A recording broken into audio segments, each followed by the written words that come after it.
सत्संग में आने से इस जीव को ज्ञान होता है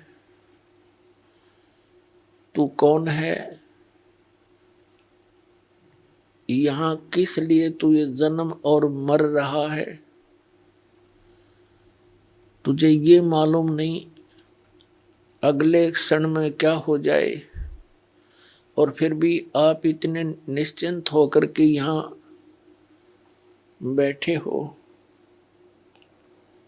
सत्संग में आने से इस प्राणी को ज्ञान होता है कौन से कर्म मानव के करने योग्य हैं, कौन से ना करने योग्य हैं। फिर मानव जीवन का क्या उद्देश्य है।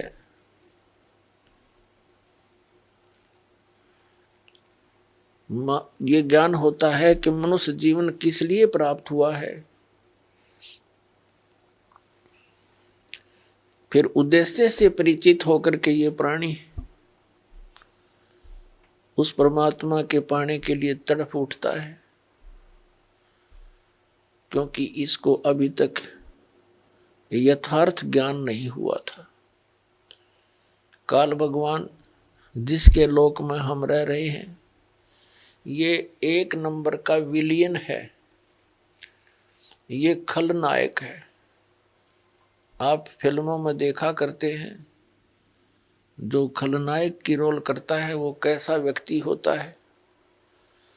वो तो एक सिंपल रोल करता है, ये रियल में कर रहा है। इसने हमारे परम पिता को बुला दिया, इसने परमात्मा का नामो निशान मिटा दिया। अपने आप को ये भगवान सिद्ध करके बैठ गया। और फिर इसके काल के दूतों ने, नकली संतों ने, ज्ञानहीन प्राणियों ने श्री ब्रह्मा, श्री विष्णु, श्री शिव जी को बताया कि यही सब कुछ हैं, यही व्यवस्थक हैं, उत्पत्ति, स्थिति और संहार यही करते हैं। ब्रह्मा जी को तो कुछ एक बता ही देते हैं कि ये इसकी मृत्यु होती है, इसका कुछ समय निर्धारित है जीवन का। लेकिन श्री विष्णु, श्री शंकर भगवान जी को ये अजर व अमर बताया करते थे। इन्हीं की पूजा का विधान दृढ़ किया करते थे, जो किसी भी सदग्रंथ में प्रमाण नहीं था। तो इन काल के से प्रेरित संतों ने सभी पुण्यात्माओं को मिसगाइड कर रखा था। स्वयं परमात्मा आते हैं, इस अज्ञान को समाप्त करते हैं, अपनी प्यारी आत्माओं को सीधा राह बताते हैं। आप देखते हैं जितने गुरु उतने ही उनके मार्ग, उतने ही विधि भक्ति की, जितने संत उतना ही उनका अलग अलग ज्ञान।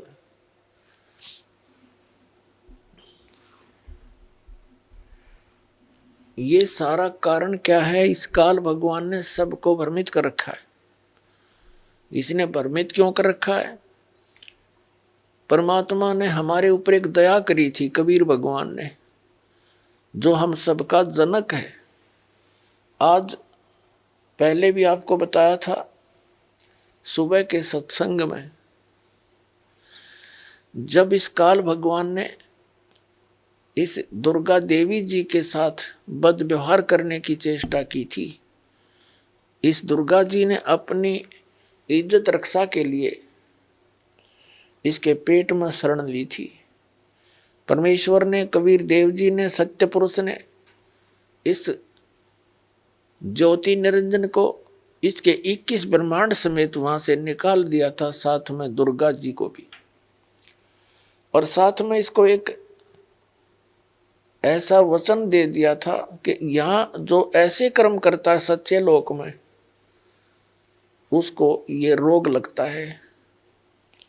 1 लाख मानव शरीरधारी प्राणियों का नितहार आहार करने का, इसको वो श्राप लगा हुआ है 1,00,000 मानव शरीरधारी प्राणियों का ये नित्य आहार करता है। उसके लिए इसने अपने तीनों पुत्रों की रजगुण ब्रह्मा, सतगुण विष्णु, तमगुण शिव जी की ड्यूटी ला रखी है। इनको एक एक गुण से युक्त कर दिया। ना श्री ब्रह्मा के बस की बात, ना विष्णु के, ना शिव की। इनके अंदर से एक ऐसी रेंज निकल रही है, रेज, ऐसी किरणें निकल रही हैं जो इसके अंतर्गत इस 3 लोक में, पृथ्वी लोक, पाताल लोक और स्वर्ग लोक के प्राणियों को ये तीनों देवताओं के अंदर से निकल रही ये किरणें प्रभावित करती हैं। ये अपने लोकों में रहते हैं, इनकी राजधानी है ऊपर विष्णु लोक, शिवलोक और ब्रह्मा लोक। वहां रहते हुए भी इनके अंदर से निकल रही किरणें हमें यहाँ प्रभावित कर रही हैं। जैसे मिर्च का छोंक लगता है रसोई में,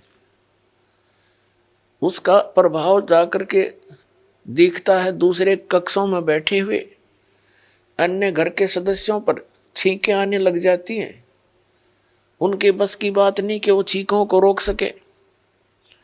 मूल वस्तु रसोई में, उससे निकली हुई उस किरण ने उस प्रभावित कर दिया जाकर तीसरे कक्ष में 50 फुट की दूरी पर बैठे सदस्य को।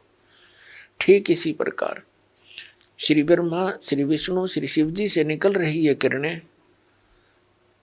ये तरंगे हमें यहाँ प्रभावित करती हैं, जिसके कारण रजोगुण की किरण के इन तरंगों के कारण हम प्रभावित होकर के सृष्टि उत्पत्ति कर, संतान उत्पत्ति करते हैं।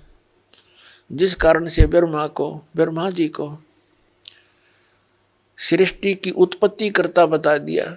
यू खाक उत्पत्ति करता है, उत्पत्ति तो परमात्मा ने करके दे रखी। कबीर साहब ने सारे ब्रह्मांड रच दिए, इसके 3 गुण 5 तत्व दे दिए। ये तो केवल प्रभावित करता, जिस कारण से सभी प्राणी अपनी ये विवश होकर के, विषय वासनाओं के वश होकर के संतान उत्पत्ति करते हैं। और फिर यहाँ के यहाँ की सुविधाओं की इच्छा, राजसी ठाठ सभी चाहते हैं, ये उसी का प्रभाव। और दूसरे सतोगुण के प्रभाव से हम एक दूसरे में मोह ममता बुरी तरह जकड़े हुए हैं। जीव के बस का नहीं ये ममता मोह हटा दे किसी सदस्य से, संपत्ति से या इस संसार से।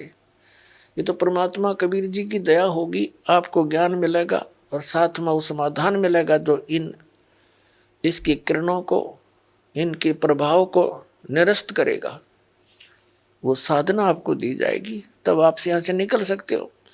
नहीं तो जकड़ रखा प्रत्येक प्राणी को और समझ में नहीं आने देता ये हो क्या रहा है। 1 मिनट में मृत्यु हो जाती है, उससे पहले ठेकेदार बना रखा है, तो ये तेरा बेटा है, ये तेरी बेटी है, ये कार है, ये तेरी कोठी है।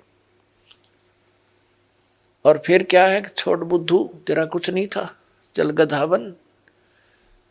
ऐसी दुर्गति हमारी कर रखी है इस काल भगवान ने। और तीसरा जो शंकर भगवान है, उसके अंदर आपको पता ही है, तमोगुण के कारण एक दूसरे के साथ लट्ठम लट्ठा इतना क्रोध पैदा कर देता है, हिंसाएं हो जाती हैं। और ये संहार का भी कार्य करता है। 1,00,000 मानव शरीरधारी प्राणियों को नित मार के अपने पिता काल के पास भेज देता है। जिस कारण से इस अपनी व्यवस्था, इसको भूख लगी हुई, इसको भूख लगती है। 1,00,000 मानव शरीरधारी प्राणियों का निताहार करने का श्राप लगा हुआ है। और जिस कारण से इसने हम सभी को यहाँ मिसगाइड कर रखा है, अपनी खेती बना रखी है। जैसे कसाई बकरे पालता है, परमात्मा परमेश्वर वो हमारे जनक हैं, सबके मालिक हैं, उत्पत्ति करता। कबीर भगवान जो काशी में दुल्हा रूप में आए थे, उन्होंने आके अपनी प्यारी आत्मा धर्मदास साहिब जी को मिले। उनसे कहा कि धर्मदास, तुम जिस लोक में रह रहे हो ये कसाई का लोक है, यहाँ कोई रहम नाम की चीज नहीं है। किसी का बेटा मरो, किसी की बेटी मरो, पूरा अक्षेत्र नष्ट हो जाओ, नो प्रॉब्लम। इसमें दया नाम की चीज नहीं है। धर्मदास जी ने कहा कि भगवान यहाँ कैसी सुविधाएं नजर आ रही हैं, सुंदर बाग बगीचे हैं, झरने बह रहे हैं, मीठे जल की दरिया बह रही हैं, नीचे भी अच्छा मीठा जल है पृथ्वी में, और सुंदर बाग हैं, सुंदर मेवा लगी हुई हैं, कैसी अच्छी हवा चलती है, दिन रात बन रहे हैं। तो परमात्मा ने कहा कि ये तो ऐसी व्यवस्था है जैसे कसाई बकरे पालता है, वह अपने उन पाले हुए बकरे और बकरियों के लिए सब सुविधाएं देता है। एक बहुत बड़ी चरागाह भी बनाता है, उनके लिए शेड झोंपड़ी डालता है गर्मी और सर्दी से बचाने के लिए, जल की व्यवस्था करता है, उसके चारे की व्यवस्था करता है, हिंसक पशुओं से बचाने के लिए उनकी चारों तरफ बाड़ करता है, सुरक्षा चक्कर बनाता है। जिस कारण से वो बकरे ये सोचते हैं ये दयालु मालिक है हमारा, हमारी कितनी केयर टेक करता है, कितनी देखभाल रखता है। जिस कारण से जब वो कसाई बकरों के पास आता है तो उससे प्यार करते हैं, ऐसे ऊपर को पैर उठाकर उसे सीने से लगाना चाहते हैं, उसकी उस व्यवस्था को देखकर इसे प्रभावित हो जाते हैं। वो ऐसे हाथ लगाकर देख रहा होता है, वो प्यार करते हैं, जीभ से चाटते हैं उसके हाथों को प्यार जताने के लिए। वो देख रहा होता है ये कितने किलो का हो गया, इसमें कितना मांस बढ़ गया, और वो सोच रहे हैं ये हमें प्यार कर रहा है। पहले उन भोले बकरों और बकरियों को वो दयालु नजर आता था, लेकिन जब ऑर्डर आता है 10-20 बकरों का काटने के लिए, वो ना देखता किसकी बेटी मरेगी, किसकी माँ, किसका भाई और किसकी बहन। एक परिवार के चे सारे आ जाओ, मोटे मोटे छांट के और जाके काट के अपना निर्वाह करता है। परमात्मा ने कहा धर्मदास तुम इसे कसाई के लोक में रह रहे हो, तुम्हें आंखें नहीं खुलने देता, ये मूर्ख बना रखा तुम्हारे को।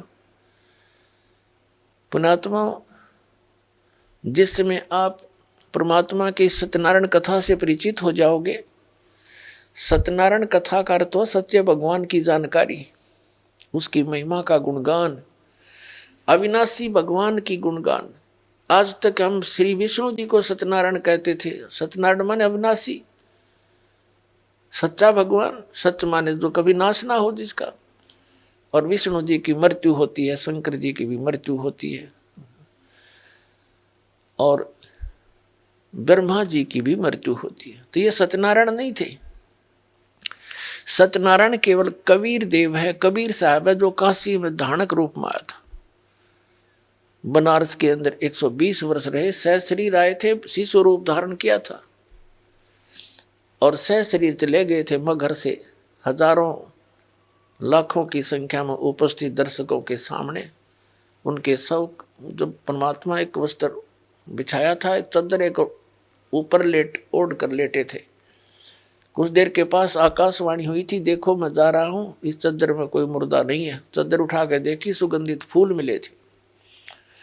वो ना जन्म हुआ ना मरे थे, वो सत्यनारायण है, वो अविनाशी परमात्मा है। नारायण का अर्थ होता है जल पर आकर आने वाला, जल पर विराजमान होने वाला। परमात्मा एक लीला प्रत्येक युग में करते हैं, सतलोक से चलकर आते हैं, सहशरीर आते हैं और कमल के फूल पर, वो सरोवर के अंदर जल के ऊपर आकर विराजमान होते हैं, जिस कारण से वास्तव में नारायण वो परमात्मा है कबीर जी। तो जब आपके यह सत्यनारायण कथा समझ में आ जाओगी, क्योंकि ये प्रथम बार सुनता है, कोई दूसरी बार सुनता है, और जिन्होंने खूब सुन रखी है उनका समझ में अच्छी तरह आ चुका है। तो ये लोक ऋण का नहीं है, हमें विकल्प नहीं मिल रहा था। पुण्यात्माओं, इस परम पिता की शरण में आने के बाद, कबीर साहिब की शरण में आने के बाद, आपके जितने परिवार के सदस्य हैं सब सुरक्षित रहेंगे। आपको आवश्यक वस्तुएं उपलब्ध करवाएगा, तभी हम भक्ति कर सकते हैं। जिसके 24 घंटे टेंशन रहेगी कोई किसी ना किसी वस्तु की, तो भक्ति नहीं कर सकता। पहले तो आपको टेंशन फ्री करेगा ये। जितनी आपकी आस्था इस भगवान में बढ़ती चली जाएगी, जितना विश्वास बनेगा उतना ही आपके निकट आएगा। विश्वास बनने में देरी लगती है क्योंकि हम अज्ञान से परिपूर्ण होते हैं जब परमात्मा की शरण ग्रहण करने के लिए आते हैं। कुछ तो अज्ञान इन सत्संगों से, पुस्तकों से, टीवी चैनलों से हट जाता है।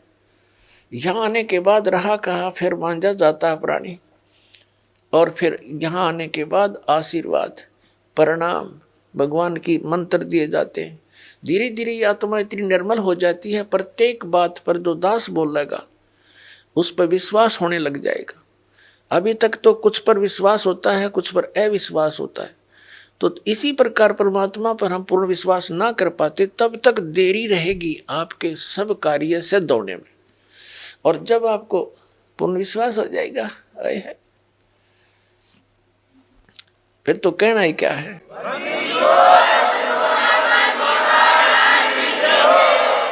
जिनको पूर्ण विश्वास हो जाता है, एक भक्त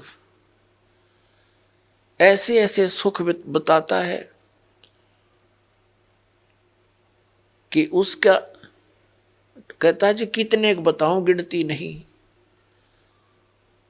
तो पुण्यात्माओं, भगवान है ये हमारा सच्चा पिता है, और अपने पिता को ही अपने संतान के दुख की चिंता होती है, और ये समर्थ है, हमारे सब काम करने में सक्षम है, सब दुखों को दूर करने में सक्षम है। ये समर्थ परमात्मा है। इस पर विश्वास करके देखो पूर्ण हृदय से, फिर देखना सारे काम ठीक होंगे।